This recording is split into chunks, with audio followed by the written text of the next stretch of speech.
Zo, gamers, we zijn eindelijk aangekomen bij de presentatie van Uncharted 3. So Uncharted 3 is the story of Nathan Drake looking for the Atlantis of the Sands, which is a city that is said to have been lost to the sands of the Rub al Khali Desert many years ago.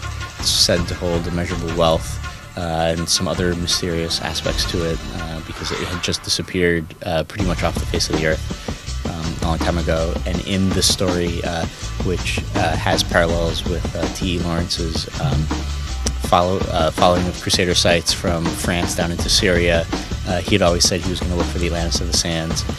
There's a parallel there with Sir Francis Drake as he was traveling through or around the globe, as he was sailing around the globe. He spent 6 months going from the East Indies through the Indian Ocean to Africa when it should have only taken him about 1 month. So he may have been off looking for that in the Arabian Peninsula as well. And Nathan Drake is up against a new, very formidable opponent, Catherine Marlowe, who's the head of a secret society, who is a very indirect enemy, does not use necessarily guns and armies, but uses power and influence to have things go her way. In this one, we've decided to focus on Victor Sullivan, who is Drake's father figure, his mentor, his longtime partner. And it's really about exploring, sort of what brought them together, and what they're like under these situations. Sully's getting older.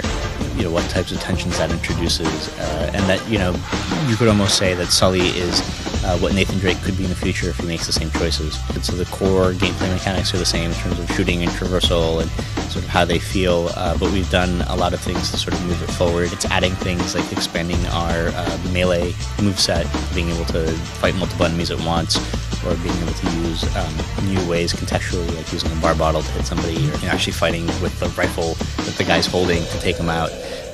To new traversal moves, so like Drake can jump backwards now, or if he's above an enemy, he can do a stealth, like a flying jump to take him out.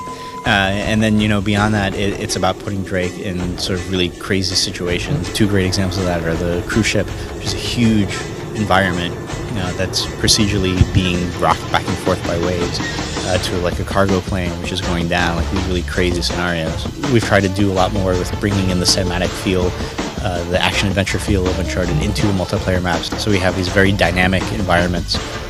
Two of the great examples are, there's one map where it's a bunch of trucks chasing an airplane before it takes off, but then in the middle of that match it changes location to the hangar area of the airplane, so it's a very dynamic environment, both by changing locations and sort of what's going on.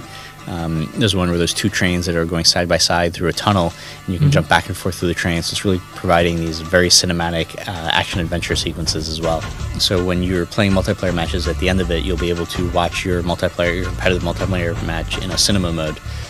So what we've let you do is you can take clips of the whole match, sort of more bite-sized pieces, and when you can render those clips out and then upload them straight to YouTube, or to your Facebook profile as well. So we've created a direct mechanism for you just to share your greatest moments in the game to the world and to your friends.